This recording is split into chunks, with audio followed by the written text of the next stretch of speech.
Hello बच्चों, तो कैसे हो आप सभी। आई होप कि आप सभी बहुत अच्छे होंगे। तो आज हम इस क्लास में पढ़ने वाले हैं क्लास 9th का साइंस का एक चैप्टर बायोलॉजी का है और इस चैप्टर का नाम है the fundamental unit of life. आप देख सकते हैं यहाँ पे। तो जो टॉपिक यहाँ पे हम पढ़ेंगे इस पूरे चैप्टर में, यहाँ पे हम देखेंगे कि हम इसका इंट्रोडक्शन पढ़ने वाले हैं। देन सेल थ्योरी के बारे में बात करेंगे, इसके टाइप्स ऑफ ऑर्गेनिज्म और टाइप्स ऑफ सेल पढ़ेंगे। डिफरेंस जो होते हैं एनिमल्स और प्लांट सेल के, उसे हमें पढ़ना है। Diffusion, osmosis, hypertonic and hypotonic isotonic solutions के बारे में जानेंगे। प्लाज्मा मेम्ब्रेन, जिसे हम सेल मेम्ब्रेन कहते हैं, इसके बारे में, उनकी प्रॉपर्टीज़ और फंक्शंस को पढ़ना है हमें। फिर आगे देखेंगे सेल वॉल पढ़ना है, उसके फंक्शंस को जानना है।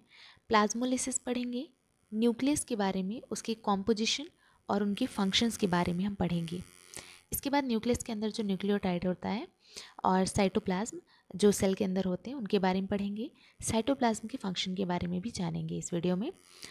और यहाँ पे हम जानेंगे endoplasmic reticulum, types of endoplasmic and function of endoplasmic reticulum. फिर गोल्जी एपरेटस और उसके फंक्शंस के बारे में। लाइजोसोम्स, उनके फंक्शंस। माइटोकॉन्ड्रिया, माइटोकॉन्ड्रिया का स्ट्रक्चर एंड फंक्शन। प्लास्टिड्स को हम जानने वाले हैं, प्लास्टिड्स का स्ट्रक्चर, फंक्शन के बारे में जानेंगे। और वैक्यूल्स के फंक्शंस के बारे में हम जानेंगे। तो ये सारी चीज़ें, इतनी सारे टॉपिक्स एक वीडियो में कवर नहीं हो सकते हैं, ये आपको भी पता है। तो हम पार्ट वाइज पढ़ेंगे। इस वीडियो में हम सिर्फ कुछ इंपॉर्टेंट टॉपिक्स को डिस्कस करने वाले हैं। तो चलिए हम देख लेते हैं। और ये वीडियो आपकी इंट्रोडक्शन वीडियो होने वाली है, जिससे आप कॉन्सेप्ट मैपिंग कर पाओगे और आगे की क्लासेस अच्छे से समझ पाओगे इस पूरे चैप्टर को। तो सबसे पहले हम देखेंगे कि जो माइलस्टोन है इन डिस्कवरी ऑफ सेल को डिस्कवरी करने के टाइम कौन कौन से साइंटिस्ट ने क्या क्या चीज़ें डिस्कवर की हैं सेल और सेल के बारे में, इसको हम पहले देख लेते हैं। तो सबसे पहले अगर हम फर्स्ट पॉइंट देखें तो एरिस्टोटल है। एरिस्टोटल जो है, इनको हम कहते हैं फादर ऑफ बायोलॉजी। सेकेंड है रॉबर्ट हुक। रॉबर्ट हुक 1665 में इन्होंने एक टर्म दिया था सेल का मीन्स होता है लिटिल रूम, इसको बोलते हैं लिटिल रूम, सॉरी, इसको पढ़ते हैं हम लिटिल रूम। और इन्होंने सबसे पहले डेड सेल की डिस्कवरी की थी, लिविंग सेल नहीं। इन्होंने जो सेल की डिस्कवरी की थी वो डेड सेल की थी। और इन्होंने प्लांट का बार्क लिया था, कॉर्क लिया था, और उस कॉर्क को माइक्रोस्कोप में देखा था। उन्होंने जब जूम किया ना, तो यहाँ देखेंगे हम, उनको कुछ ऐसा दिखा था, छोटे छोटे ऐसे बॉक्स जैसे दिखे थे, ऐसे छोटे छोटे बॉक्सेस दिख रहे थे जूम करने पे। तो ये जो छोटे छोटे बॉक्सेस दिख रहे हैं ना आपको स्क्रीन पे, तो ये छोटे छोटे बॉक्सेस को इन्होंने कह दिया कि ये क्या है, ये है लिटिल रूम है। मीन्स इनको कहा जाता है सेल, प्रिजनर को सेल में रखा जाता है, तो इसीलिए उनको कहा जाता है लिटिल रूम। और इन्होंने डेड सेल की डिस्कवरी की थी। चलिए आगे बढ़ते हैं। थर्ड है हमारे एंटोनी वॉन लीवॉनहुक। 1674 में, लगभग 9 साल के बाद, इन्होंने लिविंग सेल की डिस्कवरी की थी रॉबर्ट हुक के बाद। और सबसे पहले इन्होंने पॉन्ड वाटर लिया, इन्होंने खुद का बनाया हुआ जो माइक्रोस्कोप था उसमें इसको रखा और देखा कि कुछ इस तरीके से हमारे पास, इस तरीके से कुछ जो है मूव कर रहे हैं। यहाँ पे अब अगर आप देखोगे ना, तो ये चीज़ थोड़ी सी वाइब्रेट कर रही थी और ये पूरा पॉन्ड वाटर था। तो पॉन्ड वाटर में ऐसे कुछ चीज़ें मूव कर रही थी। तो इन्होंने कहा कि नहीं, ये सेल है, और जो सेल है वो लिविंग सेल है। फर्स्ट टाइम डिस्कवर किया था लिविंग सेल। तो अगर हम बात करें तो ये जो लिविंग सेल है ना, लिविंग सेल को इन्होंने एंटोनी लीवॉनहॉक ने इसकी डिस्कवरी की थी। साथ में अगर आपको इन द फ्यूचर कोई पूछता है कि बैक्टीरिया की डिस्कवरी किसने की थी, तो उन्होंने लीवॉनहॉक ने ही बैक्टीरिया की भी डिस्कवरी की थी, बैक्टीरिया। ठीक है। इसके अलावा अगर आपको पूछा जाए कि स्पर्म की डिस्कवरी किसने की थी, तो आप बोलेंगे कि लीवॉनहॉक ने ही बैक्टीरिया, स्पर्म और लिविंग सेल, इन तीनों की डिस्कवरी एंटोनी लीवॉनहॉक ने ही की थी। ठीक है, आगे बढ़ते हैं। फोर्थ नंबर हम देखते हैं रॉबर्ट ब्राउन। 1831 में इन्होंने न्यूक्लियस की डिस्कवरी की थी, जो सेल के अंदर पाया जाता है। सेल डिफरेंट टाइप के होते हैं और डिफरेंट स्ट्रक्चर्स में भी। तो अगर ये सेल हम स्फेरिकल ले लें तो यहाँ पे जो छोटा सा डॉट दिख रहा है ना, ये हमारा न्यूक्लियस है। न्यूक्लियस बिल्कुल सेंटर में होता है अगर हम एनिमल सेल की बात कर रहे हैं। चलिए नेक्स्ट हम देखते हैं, सेल के बारे में हम डिटेल में आगे पढ़ेंगे। फिफ्थ है हमारा सेल्डन एंड सिचुआन, जो कि 1838 में इन्होंने सेल थियरी दी थी। और एक और है सेल थ्योरी में वर्चो हैं, इन्होंने रुडोल्फ वर्चो, यहाँ हम देखेंगे, इन्होंने भी दी थी। इन्होंने क्या बोला था सेल थ्योरी में, थर्ड पॉइंट इनका था कि जो सेल्स होते हैं वो कहीं आसमान से नहीं टपकते हैं, जो प्री एग्जिस्टिंग सेल्स होते हैं ना उन्हीं से फॉर्म होते हैं न्यू सेल्स हमारे। तो होता क्या है कि ये अगर एक सेल है तो इससे ना 2 सेल डिवाइड होंगे। जब ये मेच्योर बन जाएगा तो 2 डॉटर सेल्स बनते हैं छोटे छोटे से, इन्हीं से ओल्ड सेल से ही न्यू सेल्स फॉर्म होते हैं और प्री एग्जिस्टिंग सेल से ही, ये वर्चो ने दिया था 1855 में। ठीक है, अब हम 7th पॉइंट जानते हैं।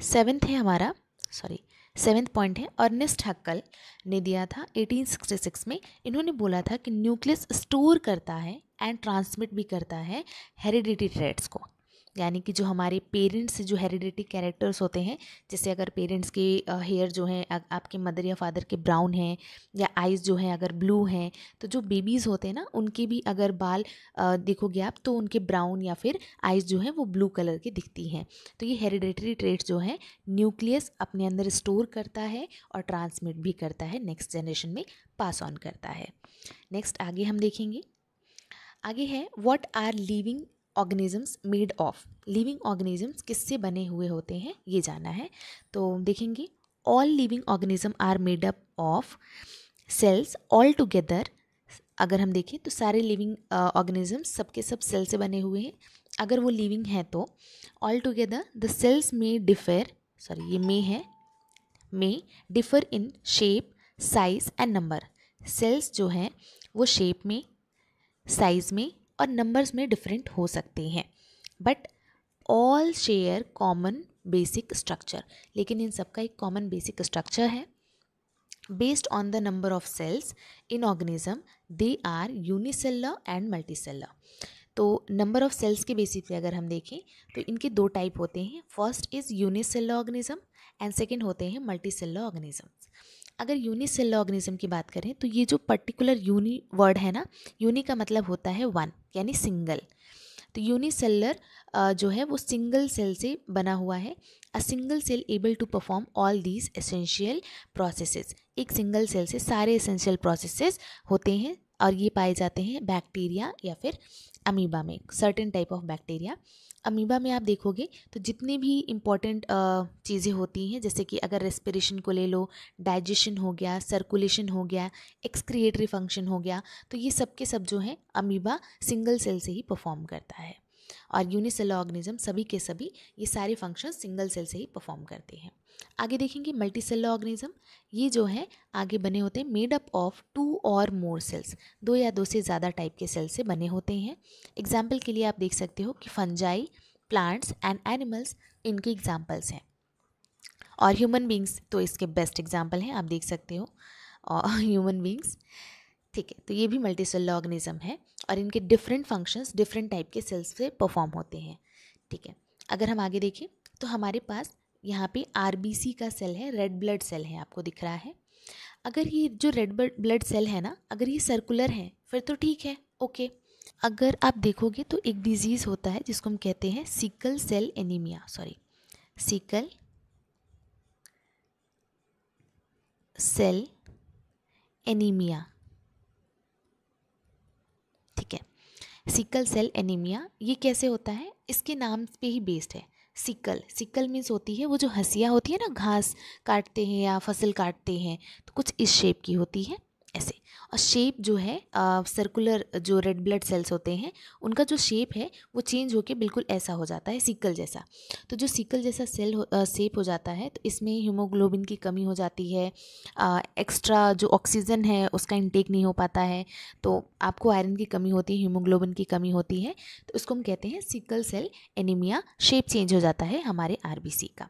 अब हम देखेंगे डब्ल्यूबीसी जो है इनका एक फिक्स शेप नहीं होता है, ये कुछ इस शेप के होते हैं। आगे देखिए कोलुमिनार एपिथेलियल सेल्स। एपिथेलियल जो है वो मैक्सिमम ऑर्गन के टॉप लेयर पे पाए जाते हैं और ये कोलुमिनार यानी ये लंबे लंबे कॉलम शेप के दिख रहे हैं आपको। इसके बाद आपके पास न्यूरॉन्स हैं। न्यूरॉन्स का स्ट्रक्चर इस तरीके से कुछ होता है। यहाँ पे डेंड्रॉन्स होते हैं, आगे यहाँ एक्सॉन्स होते हैं, इस तरीके से इनका पूरा स्ट्रक्चर होता है। तो ये न्यूरॉन्स हैं, ये बीच वाला आपको दिख रहा होगा न्यूक्लियस है। चलिए, ये डिफरेंट टाइप के और भी बहुत सारे आपके स्मूथ मसल सेल हैं, बोन सेल्स होते हैं, आप देखोगे डिफरेंट टाइप के सेल्स होते हैं। तो यहाँ तक हो गया हमारा। आगे देखेंगे हमारे पास ये कुछ एग्जाम्पल हैं यूनिसेल ऑर्गेनिज्म के, बैक्टीरिया, पैरामीशियम, प्लाज्मोडोमोनास एंड अमीबा। यहाँ पे देखोगे मल्टी सेल ऑर्गेनिज्म के लिए तो ऑक्टोपस है, ये क्या है पेट्रोमाइजोन एंड ह्यूमन बींग्स तो हैं ही, हम खुद को देख सकते हैं, उसका पिक्चर लगाने की ज़रूरत नहीं है। नेक्स्ट चलिए हम आते हैं कंपाउंड एंड इलेक्ट्रॉन माइक्रोस्कोप पे। आपको पता होना चाहिए कि जो कंपाउंड माइक्रोस्कोप है वो हाई रेजोल्यूशन इंस्ट्रूमेंट यूज़ करता है इसमें glass lens for magnification and visible light for illumination. Glass lens use किए जाते हैं मैग्नीफिकेशंस के लिए, उसको जूम करने के लिए, और विजुअल लाइट इल्यूमिनेशंस के लिए, और ज़्यादा अच्छा क्लियर दिखने के लिए, लाइट्स के लिए। इट वॉज इन्वेंटेड बाई, यहाँ पे साइंटिस्ट का नेम दिया हुआ है, 1585 से 1632 में यहाँ पे इनका वो टाइम पीरियड है। इलेक्ट्रॉन माइक्रोस्कोप की अगर हम बात करें तो इट इज़ एन इंस्ट्रूमेंट, ये एक ऐसा इंस्ट्रूमेंट है जिसको हम यूज़ करते हैं इसमें electromagnets instead of glass lens. इसमें glass lens, electrons and visible lights use नहीं की जाती, इसमें इलेक्ट्रोमैग्नेट्स यूज़ किए जाते हैं, और it was developed by knoll and Ruska के थ्रू डिस्कवर किया गया था। ठीक है, आगे हम देखेंगे यहाँ पे पिक्चर्स दिख रहे हैं आपको, यहाँ पे देख सकते हो आप, ये लाइट माइक्रोस्कोप है आपका, और ये कंपाउंड माइक्रोस्कोप है। ये आपको लैब में देखने को लाइट माइक्रोस्कोप मिल जाती है। इलेक्ट्रॉन माइक्रोस्कोप आपको अपने स्कूल के लैब में देखने को नहीं मिलेगी, मे बी मिलेगी बट यूज़ नहीं करने दिया जाएगा। ठीक है, अभी हम आते हैं नेक्स्ट टॉपिक एक्टिव ट्रांसपोर्ट पे। एक्टिव ट्रांसपोर्ट क्या होता है, और यहाँ पे देख सकते हो पैसिव ट्रांसपोर्ट। दो टॉपिक है, इसको हम समझते हैं पहले। ठीक है, एक है हमारे पास एक्टिव और दूसरा है पैसिव। अगर हम दोनों की बात करें तो इसमें क्या होता है कि सब्सटेंस का ट्रांसफ़र ही होता है, लेकिन एक का जो ट्रांसफ़र होता है वो लो कंसंट्रेशन ग्रेडियंट से हाई कंसंट्रेशन ग्रेडियंट होता है एक्टिव ट्रांसपोर्ट का, और पैसिव में जाओगे तो हाई कंसंट्रेशन ग्रेडियंट से